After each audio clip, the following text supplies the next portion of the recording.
നല്ലൊരു ചിന്ത. ഒരാൾ വീടുകൾ തോറും കയറി ഇറങ്ങി പ്ലാസ്റ്റിക് സാധനങ്ങൾ വിൽക്കുകയായിരുന്നു. ഒരു വീട്ടിൽ ചെന്നപ്പോൾ ആ വീട്ടുകാരൻ അയാളെ ദേഷ്യപ്പെട്ടു. മനുഷ്യനെ കബളിപ്പിക്കാൻ ഉപയോഗശൂന്യമായ വസ്തുക്കളുമായി വന്നിരിക്കുന്നു എന്ന് പറഞ്ഞ് അധിക്ഷേപിച്ചു.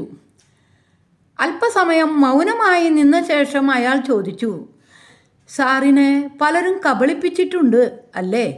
വീട്ടുകാരൻ പറഞ്ഞു, അതെ, പലരും കബളിപ്പിച്ചിട്ടുണ്ട്.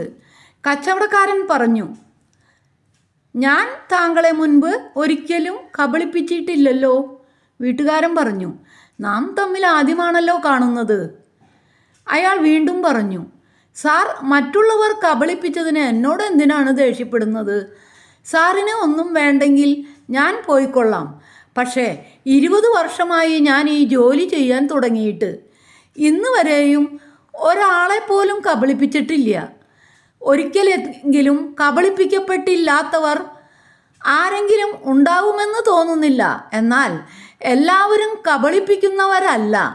വളരെ സത്യസന്ധരായ അനേകർ ഈ ലോകത്തിലുണ്ട് എന്നതാണ് ഇന്നും ലോകം നിലനിൽക്കുന്നതിൻ്റെ കാരണം. നമ്മുടെ മുൻകാല അനുഭവങ്ങൾ നമ്മെ അനവധി പാഠങ്ങൾ പഠിപ്പിച്ചിരിക്കാം.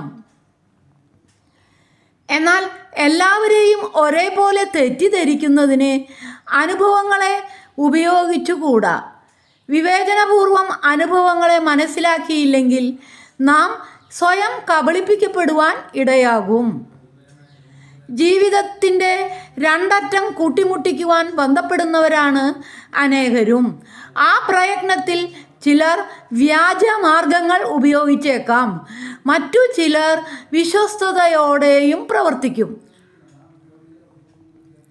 പലപ്പോഴും കൂടുതൽ ധനമാർജിക്കുന്നതിന് ആഗ്രഹിക്കുന്നവരാണ് വ്യാജമാർഗങ്ങൾ ഉപയോഗിക്കുന്നത്.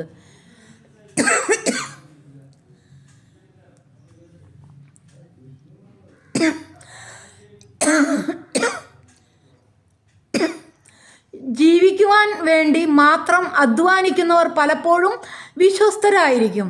ഇവിടെ ഒരു പ്രശ്നമുള്ളത്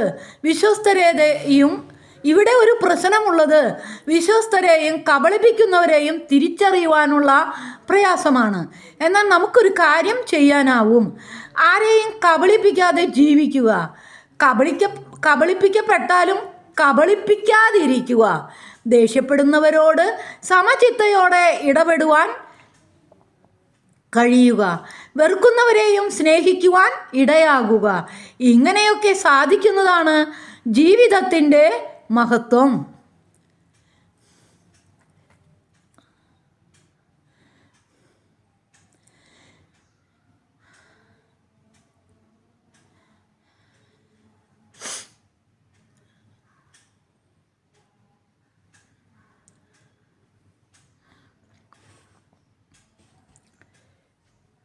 ഇന്നലെ ഞാൻ ഒരു റീല് കണ്ടു മോനെ. ക്രിസ്തുമസ് എന്ന് വെച്ചാ അത് ഫിൻലാൻഡിലെ ക്രിസ്തുമസ്. അന്തസ്. ഇവിടേക്ക് എന്തുകൊണ്ട് ക്രിസ്മസാ? ഒരു ഉണക്ക ക്രിസ്മസാ. ഞാനിവിടെ പറഞ്ഞ നാവെടുത്തില്ല. ദാ വന്നു ക്രിസ്മസിന്റെ സ്ഥിരം പുള്ളി. കളിയാക്കണ്ടതാ. എല്ലാ ക്രിസ്മസിനും എന്തെങ്കിലും ഒരു വെറൈറ്റി കൊണ്ടുവരണമെങ്കിൽ അത് ഈ സ്റ്റാറാ. Thank you. സെഡാവണ്ട. ഈ വർഷത്തെ ക്രിസ്മസ് നമുക്ക് മിന്നിക്കാം. എങ്ങനെ? We are traveling back to the first Christmas. ഉറവിടങ്ങളിലേക്കുള്ളൊരു മടക്കയാത്ര. അത് പൊളിക്കും. One condition. 25-day challenge. Simple. ക്രിസ്മസിനൊരുക്കമായി 25 ദിവസം നോമ്പെടുത്ത് 25 ദിവസം വിശുദ്ധ ബലിയിൽ പങ്കെടുത്ത് ഞാൻ തരുന്ന സുഹൃത ജപം 25 പ്രാവശ്യം പ്രാർത്ഥിച്ച് ഞാൻ പറയുന്ന നന്മ പ്രവൃത്തികൾ 25 ദിവസം ചെയ്യണം. റെഡിയാണേ? കൊടുകൈ.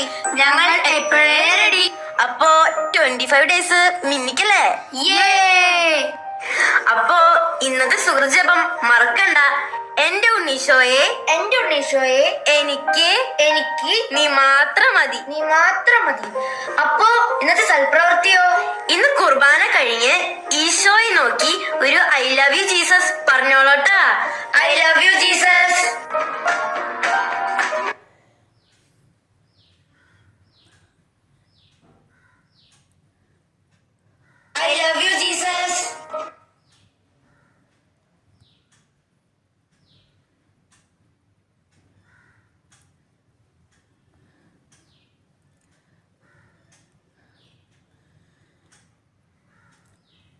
ദൈവകൃപ നിറഞ്ഞവളെ സ്വസ്തി, കർത്താവ് നിന്നോടുകൂടെ.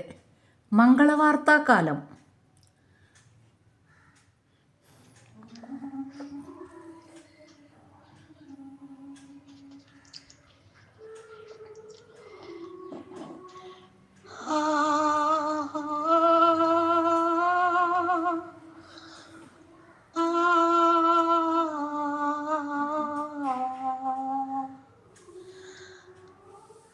La la la la la la la la la. കുഞ്ഞീണം ചുണ്ടിൽ പുഞ്ചിരി കാണാൻ ആകാശത്തമ്മ വന്നു. കുഞ്ഞീണം ചുണ്ടിൽ പുഞ്ചിരി കാണാൻ ആകാശത്തമ്മ വന്നു. കൈ നിറയെ പൊന്നാടയും കണ്ണിറയും താരാട്ടുമായി അമ്മ തൻ ജീവന്റെ പൂവാടിയിൽ വാടാത്ത പൂവല്ലേ നീ. കുഞ്ഞീണം ചുണ്ടിൽ പുഞ്ചിരി കാണാൻ ആകാശത്തമ്മ വന്നു.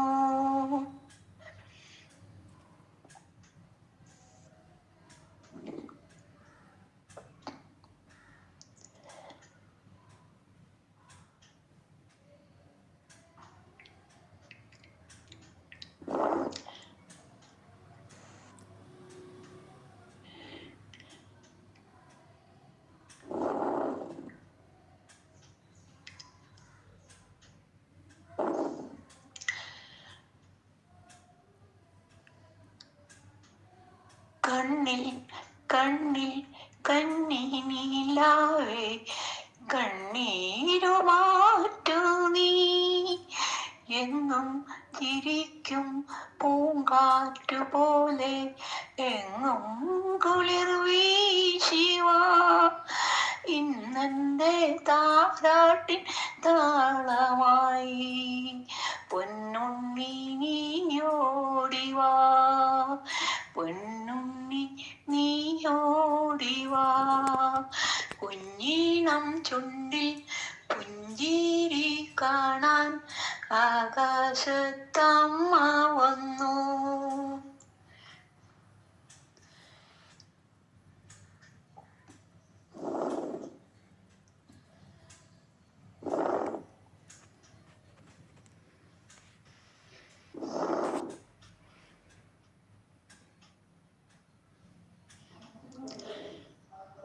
മുത്തേ മുത്തിൻ മുത്തണി ചുണ്ടിൽ മൂവന്തി പൂവിരിഞ്ഞു.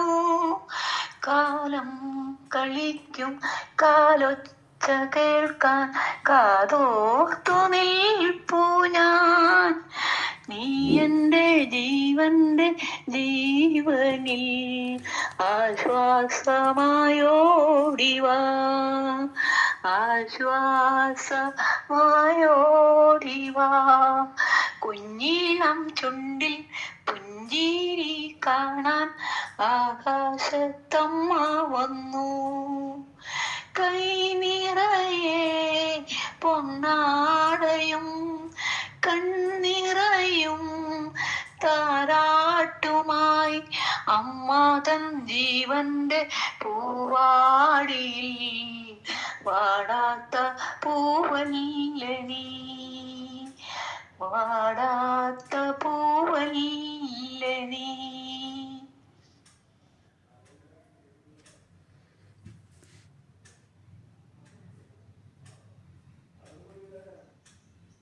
മംഗളവാർത്താക്കാലം. എല്ലാവർക്കും നല്ലൊരു ദിവസം ആശംസിച്ചുകൊണ്ട് പ്രാർത്ഥനയോടെ ഗുഡ് മോർണിംഗ്.